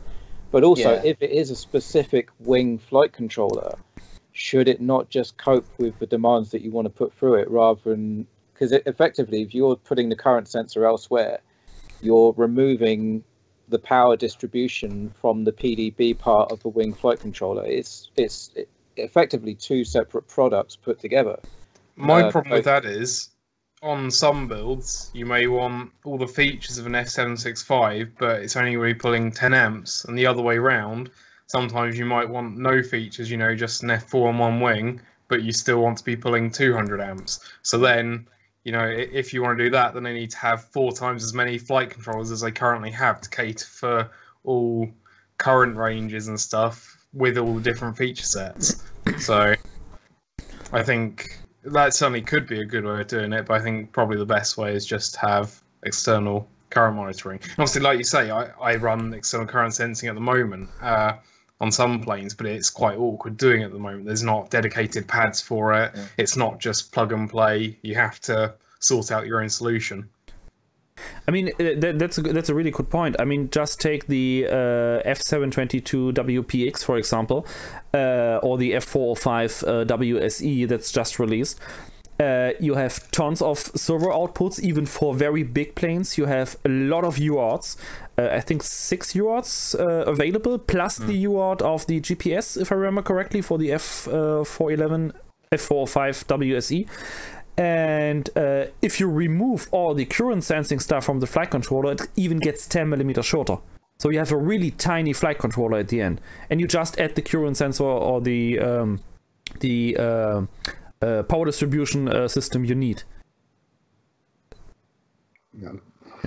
Yeah, they were trying to do that at one point with the whole using the ribbon cables. So you kind of brought the concept earlier, which is to have a PDB that's separate from the flight controller, and they use the ribbon cable, and that was the FCHUB line of things, and it kind of made it big and heavy. But I thought that was the right concept. Is that what you're talking about, as far as you would like to see the flight controllers be its own standalone thing, and then have like a big PDB being equivalent to what your needs are? Yeah, basically. Well, Yeah. no, because the point that I was making was the wing flight controllers are effectively just taking those two products and merging them. Right. So effectively, if you're taking the power side away, you're basically getting rid of wing flight controllers. So maybe I think basically what we're saying here is that wing flight controllers don't work in all situations. That's But then I true. think they need another line of flight controllers that, you know, halfway between quads and wings, because then all of the non-wing flight controllers don't have barometers, and they don't have upward-facing USB ports. They don't have other, you know, they don't have an SD card slot. They don't have the other things you want for a wing. So we need something that's a wing flight controller, but not a wing flight controller, maybe. I mean, we have this kind of stuff. We have the Matic quad flight controllers and the Matic wing PDBs. So you just use the PDB of a size you want and put the quad flight controller on top of it. But then, yes, look, we have that issue. The USB port is on the wrong position, hard to reach if you have a tight setup. You maybe lack the barometer or whatever sensor you any other sensor you need. So yeah, it would be good to have something specialized. I mean, if you have really high powerful setups, I mean, talking to Josh here with his mini drag or big drag, the ESC you have, it has telemetry, for example. Yeah, I mean, someone that's a lot cleverer than me could probably get that ESC telemetry to talk to the flight controller, because it's a Scorpion, so it can talk to like Mikado systems and something else, which is like for helicopters and all. But I'm actually using I think it's a Mach PL200, and I've used Luke's little trick of like a little loop of 10 gauge Yeah, a wire. little jump wire. Yeah. So I've kind of like made a 200 amp current sensor about 350 roughly. So by putting in this like little parallel loop. So, and I still need to find out if it works or not. But the good thing is, like you just said, the ESC does have that built-in like current sensing in it, so I can like check it and then just double check that the current sensor's right. So what we effectively need to do though is something like this. So this is obviously not any good for INAV, but Which one is that? if that USB was if that USB was replaced with a breakout, like on the WTX F722, so you plug the USB out, the breakout board into it, and then you can pair that up with a PDB, and these could vary in size. So these just, to link it, it's just those two connectors, and then they're connected. So, but yeah, you could have a varying size PDB to whatever suits your need, and then just something like this, but ideally with a USB that sort of plugs in and has like the buzzer on, like the WSEs, the newer WSE boards. So is that 405 standard? No, this is the H743. Oh, okay. So this has got the USB-C on it, and it's got CAN bus. Cool. But yeah, Darren, you can show that on stream. People will freak out again. Start off, Henrik. So another issue with these smaller flight controllers is that excuse me. I'm fine actually. If you can imagine the size, and everyone knows what size this is, the F411 wing, that one that Luke loves so much, is, you know, essentially it's a pretty small flight controller.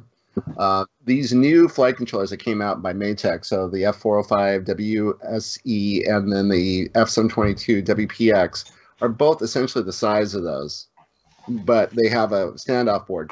The problem I saw with them right away was that when you solder, the electronics are about 1 millimeter away from where you solder on your pins. So you got to have your soldering skills pretty good. And I kind of mentioned that. Leslie got one the other day, and I was saying, you know, you won't believe how close it is. And he's like, oh my God, you're right. This is really close. So, I mean, it took me, I never saw anything in my life until I started getting into flying fixed wing planes, and so this has been kind of like a big jump up for me. And I asked, Maytech if they could think about coming out with these things, since they already have a connector on there, so you can hook up their GPS.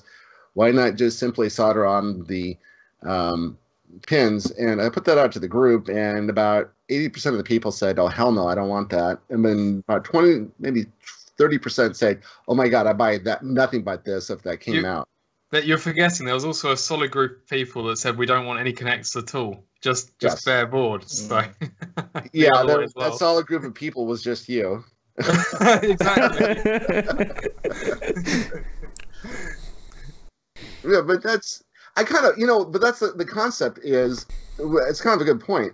I thought about this a while back, which is, the idea is if you had just your PDBs and all the stuff that you would have for hook up a plane all separate, so all that you did is you just hooked up the flight controller, and that was a separate thing. It would make upgrading flight controllers that much easier, because whenever a new one came out and you wanted the features, all you would have to do is plug it in theory. Everyone's kind of looking like dead face, like. Yeah, that would sort of work with this system, which again, it's you just got the two plugs here, and once those are hooked up, you've got 10 servo connections, current sensor, and voltage to the flight controller. So, perfect. And actually, the UART for ESC telemetry as well. So that's quite a decent option. And it works with the F722PX as well, so one that does support INAV. Henrik. I would like the flight controller that shall not be mentioned that Darren had there. I think it is a good option. Except for that little PDB board though. For some reason, mine buzzes. I don't know why. I've only just got one of those, the F722 WSE. I've not tried that separate board yet. Yeah, mine buzzes for some reason. Don't know why. Yeah, but they are making essentially that the F405 WSE is essentially it is the F405 wing. All they did is miniaturize it and move the ports stuff off the satellite. So you've got a buzzard and you've got your reset button, and also it's a micro C connector on there as opposed to the old USB micros. So the idea is that the benefit of it is that when you want to hook up to your, onto INAV and check it out, you can just unbury it, take it out, hook it up, run it, and then put it back in the plane when you're done. So yeah, it's a neat concept. I love it. I just a little bit worried that these things are getting so small, and a lot of people I think will, when if they look at, if I'm going to take my soldering skills, I'd rather have the full size F405 wing if I had the choice between these two, even though this has more benefits to it.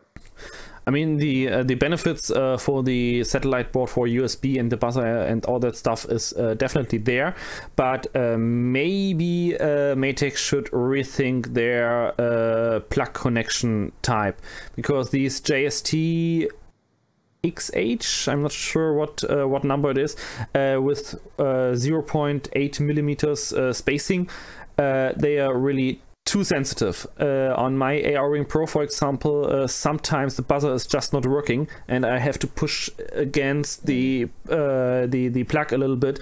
So maybe they should go for these clip-on plugs like Pixhawk are using, and the F35 Lightning flight controller. Yeah, Josh, exactly. Yeah, these ones. Clickmate. I think Molex Clickmate or something. Yeah, so these JSD connectors are a little bit too flimsy. So for example, if they will make something like these external current sensors, I definitely would not rely on this kind of connector on the flight controller. That would be really critical. Josh, pull up the vector. INAV vector coming soon. Fantastic. They did have some chunky connectors though. Yeah, the JST GH are the connectors that the Pixhawk and stuff use, and they are really good connectors. They have the locking tab on them. Yeah, it's very solid. So most problems I've had with a Vector is the plugs keep getting pulled out on my sort of vectors, because again, they haven't got the locking thing, have they? Yeah, on my Pixel cubes, normally when you pull a connector out, it doesn't pull the connector apart. It like pulls it off the PCB. That's how well they lock. So, so what you guys are basically saying is that if you were to take, let's say, the flight controller, just be by itself, something that adds on, maybe a little 20 by 20 that sits on top.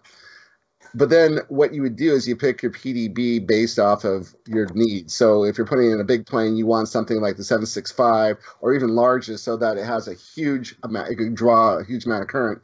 But if it's going into something like the Dart 250G, you want something as small as possible. And you can do without the bells and whistles. You just kind of want to buy these separately, right? It would be quite good if the actual sort of flight controllers themselves, like this, I got to say, a 765 here, if you had the options to either use the built-in current sensor, or have a pin, so you can have an external one, say 200 and 300 amp one. Yeah. Okay. So you can have it either or, can't you? You can have it just a small board on its own, or use the current sensor pin from an external current sensor to any size you like. Yeah, and you can put the current sensor wherever you want. You can put it directly next to the ESC and then have some long wires wherever your flight controllers. You have much more freedom even to place the flight controller. If you have just look at the Caipirinha with the ring compartments. You have no room for a flight controller in the center compartment. The whole front of the center compartment is just for batteries, and then you have a small compartment where the XT60 plugs, actually 3 or 4 pieces in a row, are. Behind that there's the ESC, and that's all. So you must put the flight controller in the ring compartment, and so it's impossible to use any flight controller current sensor on an Caipirinha 2. So an external current sensor next to the ESC would be perfect here. Yeah, exactly. Yeah, that'd be great. And then if you did that also, if you had that 20 by 20, just the flight controller itself, you could probably bear that in the foam inside the center of the compartment so you can get it perfectly balanced. And then you would have all the electronics and everything. You just have to put a long wire onto it and have all the electronics off of it. Yeah. All right. So we need to have Samson and have a conversation with him. Like, we got ideas for you. But then if you just go 20 by 20, are you then going too small? Again, there are situations where you need it, but you can fit more on a 32 by 32. So, for example, on the 20 by 20, you might miss things off like camera switching and all these sort of useful features. So no, the 20 that would just be the flight controller itself. That would not be. It would not be any of the electronics that you hook up to it. You'd have way too many. But then, but that is related to the flight controller, because you'd still on that flight controller board, you'd still need your OSD and all that sort of stuff. So the camera connections would still have to go there. Right, the camera connection still has to go there. And so if you break it out too much, you just end up with 30 cables going off elsewhere. Well, I mean, some people would like 30 cables. If you're making, like Josh is making that full-size drag, he wouldn't mind having 30 cables if it meant that he could do exactly what he wants to. But for the guy who it's the first INAV build, he probably wants something small and simple, not too many cables and not too much complexity. And I mean, there's sorry, Andy, just a second. There's also a limit for the number of plugs you can put on a 20 by 20 board. I mean, just look at the F411 WSE. You have just enough space for the servo connectors. Everything else has to be soldered because there is no place for DuPont connections at this point. I say it is very, very plane dependent on which board you would choose anyway, isn't it? You wouldn't want to put a F11, a 411 inside a big plane because it's, well, you could put it in there, but like I say, if you want asking for the dependency of the board itself, I always try and, so then my little Dart 250 has got the 411Y's WSE in it, but I certainly wouldn't put that board in something like a larger plane. So I got the Spitfire behind me, that 2.6 meter one's going to go INAV at some point. I don't really want to put a small board. I want to put let's say something that's potentially more reliable because it is a little bit bigger. Yeah. Yeah, totally. But also from the manufacturer's point of view, they don't really want to make too many different boards. So if at the moment they have the standard flight controllers you can use in a quad or in a plane or anything. So from their point of view, they want to sort of stick with that, but then just have something that connects to, like a PDB or external system. Okay. I mean, they seem to have enough flight controllers as it is at the minute. You know, I honestly can't follow how many different flight controllers there are for Maytech. And to me, you know, yeah, the F765 seems to be the one that kind of does everything.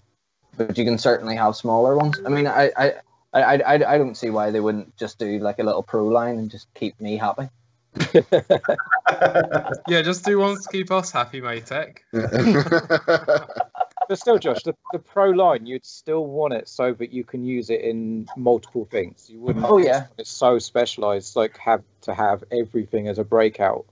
You'd still want it as a component that you can put with other things, like a pro line PDB. Yeah, but no, the pro line just needs to be flight controllers made to Josh's specifications. That's what the pro line needs to be. That would be the Josh Special Edition. I'll That send sounds a them bit all the too bits much I like need. That sounds a bit too much like a JB special edition. Yeah. Okay, guys. I want to move on now to we got like 18 minutes left. This week we had something kind of special happen, and I know Luke is all excited to talk about this. He's laughing. This was NASA landed the rover. I guess they just landed the rover itself, which was the Perseverance, on Mars, and they only had about a 40% success rate so far getting their capsules or whatever they put on Mars landed. So it did land, and on there is something called the Ingenuity, which is a helicopter, and it's a two-blade helicopter, and it's about 40-inch blades, carbon fiber, and it is the first time that they've ever used something that's off the shelf. So they used a Qualcomm Snapdragon 801 processor, ARM processor, and Really? it is, and it was all open source. They bought the stuff off the shelf. And so it's open source project that they have. You can go download it from NASA's. They have a GitHub page. You can download it. So Luke, can you kind of walk us through this? I have no idea about it more than anyone else does. I mean, I can read off the GitHub page, but that's about it, really. I mean, I just recently had a talk with some friends about it, where we were discussing what actually was off the shelf, because I only found the information that some of the components of the helicopters were off the shelf stuff, but we didn't know what it was, so it's also new to me. I know that some of the stuff's off the shelf. I know that F Prime, F dash, the flight control firmware they're using is open source. I've had a go with it on a Raspberry Pi. Other than that, yeah, it's all very, very fancy and stuff. I'm not really sure too much. They've got a really good website though, where they go into a lot of detail about all the different parts of the rover. I'll put a link to it in chat. People may want to go and have a look. The reason this is kind of important is because when you look at what's going on here, which is one of the things they led on to is that 801 Snapdragon processor is actually more powerful than the stuff they actually have on the rover. So it is, what's happening now is that things are starting to go more towards like what the hobbyists are using. This is really strange. This is pretty much hobbyist kind of gear that they're putting on something. It was just a test gear, but their attitude is hey, if it works, we'll just keep using it because it's cheap and it works. And so the question I have for you, Luke, because Luke comes from the commercial side of the drone industry. Do we see the hobbyist kind of line of stuff coming out? Are we able to, because there's so many of us, are we able to go through and scale upwards faster than NASA can? In the commercial drone industry. The commercial drone industry I work in isn't really NASA kind of stuff. Right. It's, if I had to guess though, based on what I see in the stuff that I do, it's very similar. The technology is very much the same. I know that people often talk about, the military's 10 years ahead of us. They have aliens and stuff, and that they're keeping secret, and they're siphoning technology off of. That's certainly not what I've seen. We're not that far behind. They're learning from us just as much as we're learning from them. Josh, say something. Yeah. Yeah, just looking at the first pictures of the Mars landing here, and they've already found life. Not really. He's waiting for the Ingenuity to take off. He wants to be the first to watch the drone flight.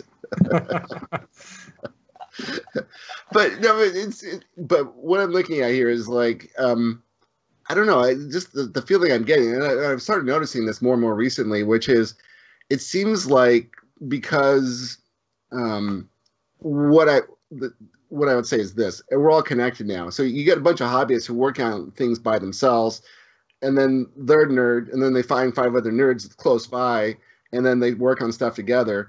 That doesn't really scale very much. But all of a sudden, you're getting all these nerds together online. All of a sudden, there's thousands of us together working on different things. We can work on things faster and in more detail than what a team of scientists can do, for 8 or 12 hours a day, when you only have like 20 or 30 people who can work on a project, or less, depending on what it is. So I think what I'm excited about is this is the first time that NASA, who has always been, we have to make it ourselves, we have to test everything, triple whatever. I mean, they when the first rover went up, they had bicycle gear on there. The wheels were bicycle wheels, and so the idea was like they just test stuff out. And what this is really about is this is supposed to be just a test. They just want to see if it can go up and down, if it crashes or does whatever else. They weren't certain that the rover was going to work the first time, so it just went around in circles. And so this flight is just going to be going up and down. But if this works, what they're looking to do is actually use not a quad, but it's basically a 2-bladed helicopter to follow along and guide the rover so that they have less reliance on people on Earth making the calculations for it. Yeah, I mean, basically, it's just how's it called? Concept live testing. So as far as I know, they only plan on 5 flights overall. Five flights are the target. Each flight 90 seconds, but they need a few days to charge the battery with a small solar panel on top for each flight. So what they basically want to do is just fly straight up, take a few photos, send them to the rover, so the rover can calculate or can send back the data, and they can calculate some kind of route, and then we'll just follow the path where it makes sense to drive to. Okay, it's exciting stuff. Luke, do you have anything else you want to add to this before we get off this topic? No. All right. Yeah. So it's exciting, and I think it's going to bring people, at least if this takes off, it's going to get people's interest in, I would say drones or things that fly once again. So it's only beneficial for us. Hopefully it works out. Wish them luck. The last topic of the day is Pidge sharing. And so we get this quite a bit more recently. And so in the group, I've had people who sign on and are like, hey, someone can give me a diff or dump file. I've got this flight controller. I've got this plane. I got this motor. Make it all work for me and hand it over. And so I finally had to say, okay, enough of that. And that's not what we're here for. But I wanted to get more into the concept of Pidge sharing and sharing diff files and PID files and the pros and cons and what we're going to be able to do for them in the future. So, Mark, I know you have some definite opinions about this. Yeah, so Pidge sharing, a lot of people might be confused on my opinion, because we are actually sharing tunes and PIDs on our website. But there's definitely this very important point. These PIDs and these tunes are only to use when you exactly build the plane as it's listed on the website. So we have the same servos, we have the same motor, the same rates. That's very important. PIF tuning is always depending on the rates you set, and everything identical, then it will work. My AR Pro tuning setup, for example, a lot of people use it, and for everyone I saw it works just fine, and all the tunes we share are very conservative, so there is nothing very aggressive, nothing kind of borderline tuning with very high roll rates or pitch rates or whatever. The problem is if someone asks in the group for pits for a specific plane, and he got the plane as a kid, for example, then he might get 20 answers with 20 different tunings, and as long as you don't know the person who shares his tune, and you know how good this person is at tuning a plane. I mean, we have different levels. Some people are good at it, some people understand it, some people don't understand it but know how to do it anyway. There are various factors here. But then you use one, you start your plane, and it's getting completely out of control. This can happen.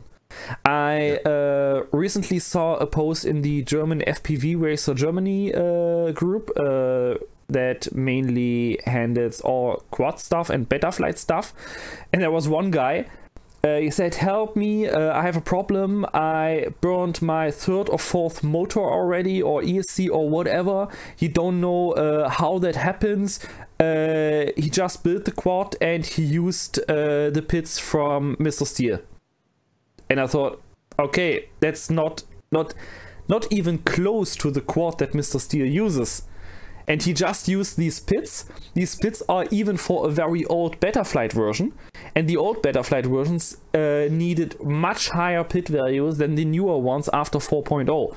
So every time he launched and he flew around, he burned up his motors because the D value was way too high.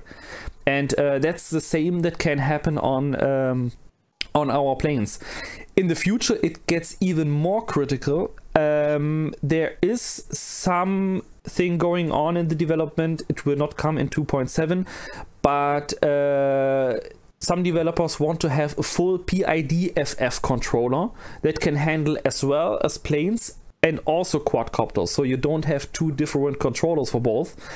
And if you have that and you have a D value again, and the filter for the D value is not set correctly, you can even burn up your servos. Because if you have vibrations, the servos start to jitter in flight very fast, and this can burn them up.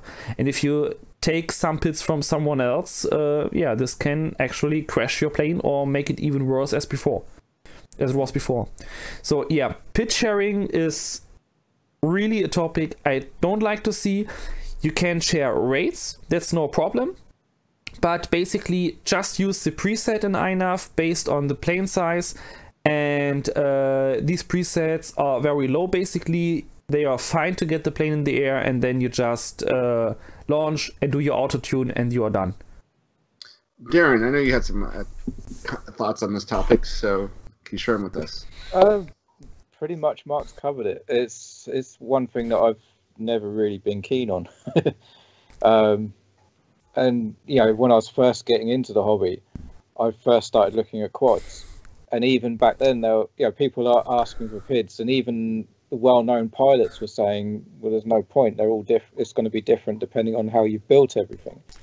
So, yeah, it's ask for advice, ask for tuning help, ask for maybe throws, rates, that sort of stuff is fine. But when you get too specific, it's just going to end in tears.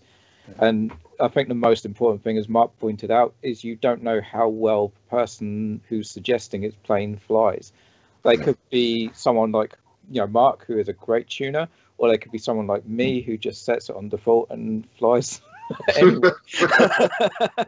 I'll hold my hand up. I'm crap at tuning, and it's something I do want to sort of learn how to deal with, and it's something that Mark and I are going to look into together, just to try and improve me. But yeah, you're better off, just as Mark said, using a default rather than trying to get everything. I mean, some settings, maybe auto launch settings may be helpful, stuff like that. But Josh doesn't like auto launch. Josh is his own auto launch. But yeah, there's some things that are possible to share, but other things are just dangerous. So don't. What I'd say is if you're a guy that has, let's say you bought the Dart 250G and you bought the P&P version and you're flying at default and you got your flight controller all figured out, you got your PIDs all tuned in, and then a buddy comes along and says, hey, I want this exact same plane. And if they say, if you tell them you buy this flight controller, you buy this exact setup, I'll put it in, I'll copy my PIDs over and put it on here. I'll put my, you can probably do a dump file or a diff file, and you can, as long as you get the servo calibration, I mean the accelerometer calibrated, you should be good to go with that if you want to do that for someone. Yeah, I mean, to an extent, actually, the flight controller doesn't really matter, because if you do a diff, it doesn't copy the flight controller specific information. Okay. It's only if you do a dump, which you should never do a dump between two different flight controllers. But if you do a diff, Darren, that's not fully correct. Wait, Mark's disagreeing. No, normal. No way, Mark's never disagreed before. No, I just want to have that clear here. The diff copies everything that's in the CLI configuration that's not the default value anymore. So it also copies your port settings, it copies your servo positions, it copies your mixer settings, everything. As long as it has changed related to the INAV defaults. So you need to be very careful. Even if you copy a diff, you can completely mess up your like UART settings, for example, or receiver settings. That's all included. Yeah, but those are pretty easy to figure out. If you've screwed those up, and they're not going to work. I mean, what I did, I have a lot of planes that are all on INAV 2.6, and I keep them up to date every time a new INAV version is released. I test it out on one plane. I make some settings, and I made myself a template sheet where I have all the settings that I can safely carry over between all the planes, like my mode setups, my configuration for my OSD, for what else? There's a lot of stuff in there for my telemetry settings to get the telemetry Lua script working and all that stuff. So basically, I flash the plane on a new INAV version. I copy that whole template with 300 lines of CLI or so into my new flight controller. So everything is set up, and I only have to do the flight controller specific stuff like calibration, ports, mixer, starting tune, and I'm done. So basically, setting up a new plane takes me 5 minutes or so. No, but you have to be very selective what you can copy over between all your planes then. Interesting. Yeah, but the idea is that I can kind of see where people get a little bit. What I've heard people say is like, hey, I just built an Albert. I spent all winter working on it, and I'm scared as hell to get this thing flying. And so on my first maiden, so I want to look at someone else's PID tunes or whatever. And that's been what we've been hearing over and over again. But what I'm hearing from you is like, if you do that, it might be, you might have used different motors and the PID's completely off. It's not going to work. So it doesn't even bother looking at it. Yeah, The simple solution to that is fly in manual mode on your first flight, and then then it doesn't cause a problem. Actually true. What a surprise. True. But Steve just mentioned the Arbor, and that reminds me on the other topic we also wanted to speak about in this call, the dolphining in navigation modes and altitude hold. And this is also a good example where you can get issues if you transfer PIDs, because the Arbor as well as the Mini Crosswind, they are very similar on that topic. Both planes are extremely sensitive to the smallest amount of movement on the elevator. And they need a very, very specific and fine-tuned PIF controller, especially to have a good pitch control. And I'm working with Andrew Newton since 2 weeks or so on his Mini Crosswind dolphining problem, and based on his logs we really figured out that the PIF controller is the main issue. His rates were too high, the feed forward value was not keeping up to reach that rate that was set, so the iTerm winded up, and this caused the dolphining in his case. And we are very, very close to a final solution, but due to the current hard lockdown in his region, he was not able to fly again. And this is a good point, because to have an arbor bird on a mini crosswind fly really straight, really level and stable, it needs a very, very decent tune, especially on the pitch axis. And even if you have an identical plane and then you transfer the pits, you can get back the dolphining again, because maybe the servo linkage is a little bit longer, and you have a little bit more throw, or just a slight difference in the rates you have set up, or the CG is different. That can have a big impact on that plane, on these planes. So that was part of the reason why we came up with the top 21 planes of 2021, was because I wanted to, on the website, kind of go over all the planes. But the original concept was to have the PIDs, but that it's not worthwhile doing that. But what we can do is probably help people out with the rates as far as what these are, so that you can put them in and you can go through the whole process. And the other thing is, like, we're doing this group build for the S800. I wanted to have everyone see, here's the exact process to follow. So we're all going to build it together. And, you know, it's going to be, Luke, it looks like waking up here. I'm listening. Yeah, in the United States, we have this, when you date a really beautiful girl, it's different from my generation to your generation. What happens is they have a social media presence, and so they want to do stuff with you. So you end up at a place called Color Me Mine, which I know you never heard of before. But basically what it is you walk into the store and you see a bunch of white coffee mugs and you see a bunch of white plates and whatever else. And you sit down and you paint them, and like you put hearts on there and I love you and whatever. And what they do is they take it and then they put it in a kiln and they glaze it, and it looks perfect about a week later. And you end up spending like $25 for a coffee mug that looks like crap that you break when you throw it against the wall when you break up with her. But that's kind of, that whole concept is what we're trying to do with the S800, which is kind of like, everyone, as we're building this together, let's do some real crazy stuff as far as I'm just going to put it out there, Steve. You've explained something that I did understand with something that I didn't understand. That's not really helped me very much. Well, you don't know these young women that we have out here. They're very much into places like Color Me Mine, and you're like, as a guy like my age, you drive by and you're like, what the hell is this place? You look inside and there's a bunch of white plates and whatever is inside, and girls go crazy for this. Anyway, so trying to date. By the way, yeah, we're not trying to take this in, just build it. by the way, what kind of modifications are we talking here? So the idea is with the Color Me Mine is you have parties where everyone gets together and they paint stuff and do whatever. Girls are into this. Guys need their own thing. And that's what this 800 build is going to be about, where you can get in there and you can start 3D printing this. This plane is kind of, we talked about it. It's, there are people who absolutely hate the plane. So like Arthur hates the plane, and he like couldn't give his aways fast enough. And there are people who hate it. And then there are people like, we brought back Christian Moe from Norway. He built it like 6 or 7 times, and he loves the plane. And you watch it fly, and it flies like a quad. It is so perfect. He's got that thing figured out. And he said, I tuned this 3 years ago. I love it. I never want to change it.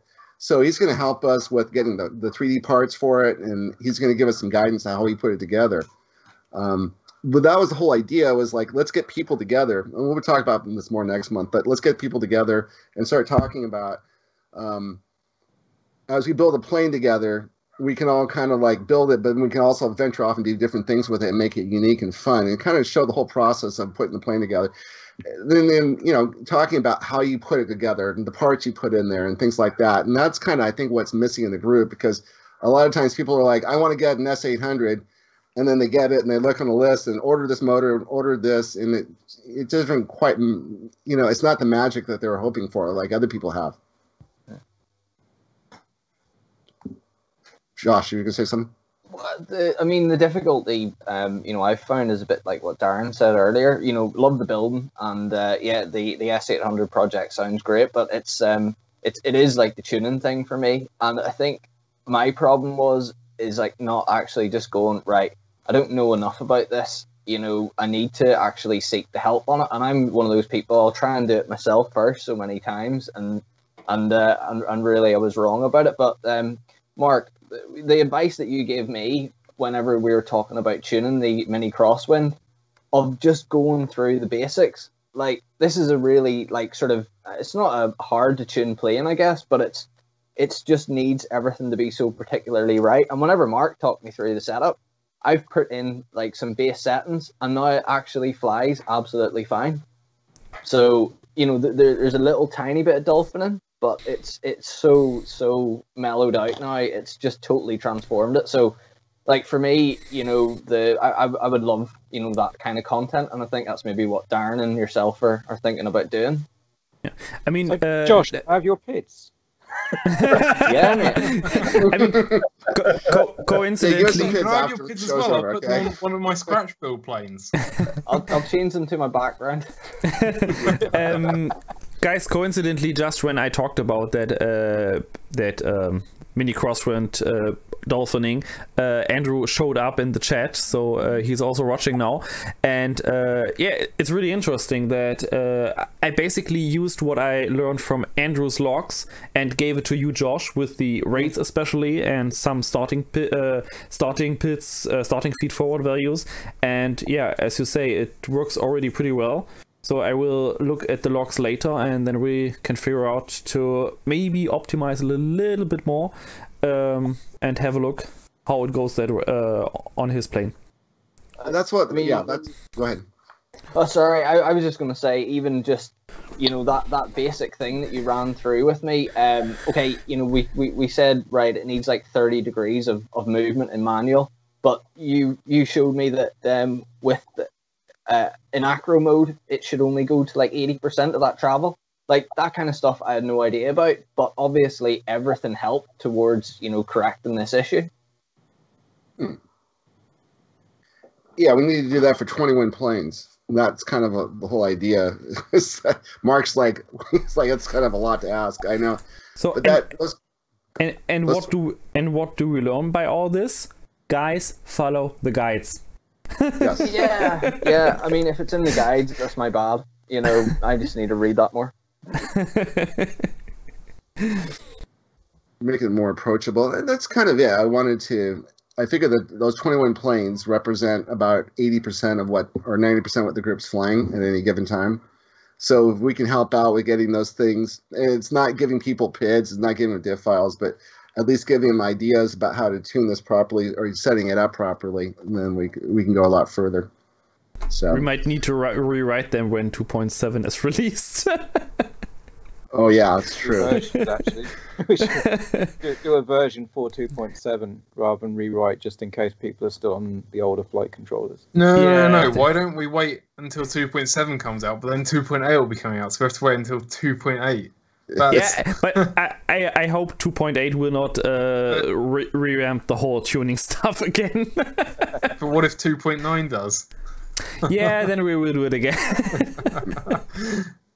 Does the 7 stand for 8.7?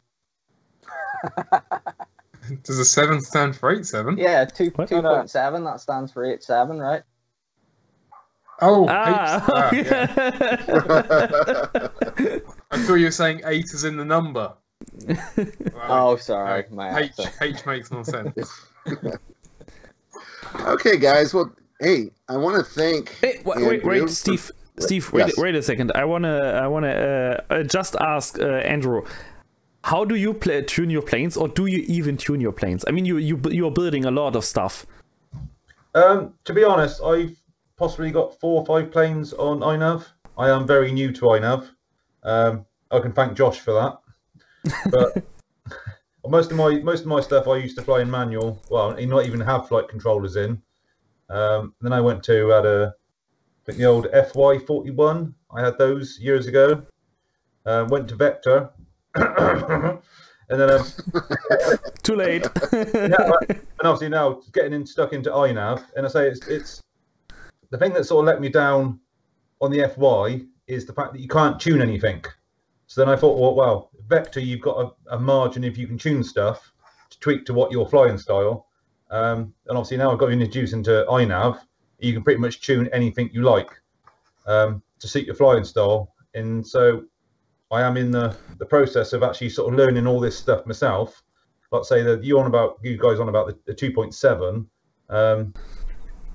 It's mind-boggling for me because I've not really got into it that much. Obviously, you've had the YouTube videos and help from you guys. I hopefully pick this all up. But yeah, it's certainly exciting stuff. It's interesting. So you're a guy that's been flying for how many years now? I probably had my first plane when I was about 7. That's like 20 years ago. And the rest. So you've been flying for quite a while, and Yeah. then we're getting a lot of people coming in the group who are old time, line of sight pilots who all of a sudden are like they want to get into this. So it's FPV for me has probably only been 8 years now for FPV, and that started off like a really basic. I had the very first Fat Shark goggles, the Predators.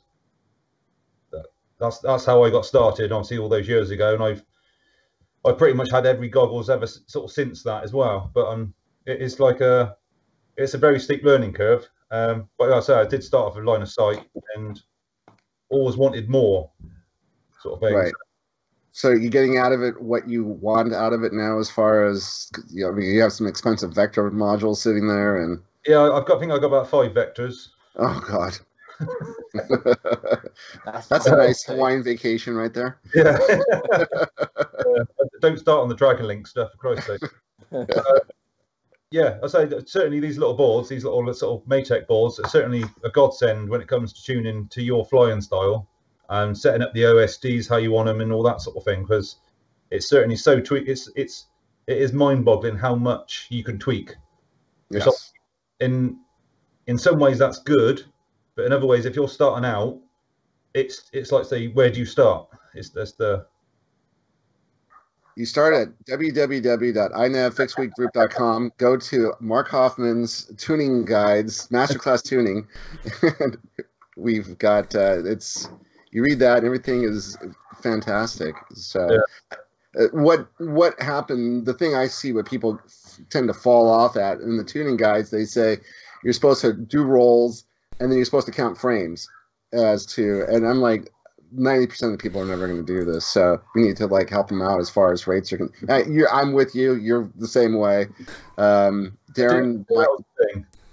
I don't know, Josh, have you ever counted frames before in your life to look at the rolls and, Only with the mini crosswind. Before, I've never done it before, but with the mini crosswind, they say it needed the rates correctly set on it. Okay, so that's great. So and then what's happening now is you guys are figuring out, between you and Andrew, we're starting to figure out the mini crosswind, the correct roll rates and pitch rates and everything else, and we can kind of publish that. And these are conservative ones you can use to get going with it, and so prevent problems. It sounds like it's more than just the rates. You need to have, as you were saying before, you need to have a certain amount of travel on your acro and things like that. And so, yeah, fantastic. Yeah. Cool. Mark, is there anything else we should add before we call it an evening? No, that was the last point from my side. Wait. Darren has something to say. Well, you've been mentioning the top 21 planes quite a lot. And I know from speaking with Andy, who was very disappointed that when we mentioned the Bixler 2, he had to go and tuck his daughter in. So, Andy, why do you love the Bixler 2? Just watch the videos. That's basically what. The bit you can hit somebody in the back of the head and they don't even know it. And to be fair, that's when I went to the Funny Farm. That was one of the first things I saw, was Andy flying a Bixler 2 into Matt. And then me, and then Austin, and then Darren, and then back to Matt. So, yeah, great first expression, I would say. Impression.